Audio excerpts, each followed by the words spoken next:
আরে বাহ, মনে হচ্ছে মালকিনের বন্ধু এসে গেছে। যাই একটু আগিয়ে নিয়ে আসি। আরে রামু, কেমন আছিস রে? তোকে তো কতদিন পর দেখলাম। খুব ভালো আছি সাহেব, ভিতরে চলুন, আপনাদের অপেক্ষা হচ্ছে। তোর মালকিন কোথায়? উনি তো কেক আনতে গেছে।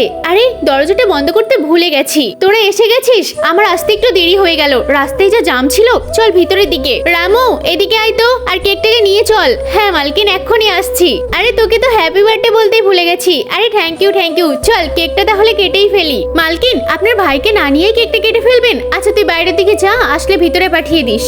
রামু, আমি আবার দেরি করে ফেললাম না তো? না না, আপনারই তো অপেক্ষা হচ্ছে, আপনি ভিতরে যান। ওর ভাই আসছে না, আজকে আমরা বেইজ্জতি করব। হ্যাঁ হ্যাঁ, সেটাই ভালো হবে। বোন হ্যাপি বার্থডে। এই ভিখারি, ভিতরে আসছিস কেন? বাইরে যা। আরে এরা কি সব কথা বলছে? আমি তো তোর ভাই, আর ওরা এরকম করে কথা বলছে কেন আমার সাথে? আরে ও তো ভিখারি, ও এরকম করে আসলো কেন? এই ভিখারি, যা তো এখান থেকে।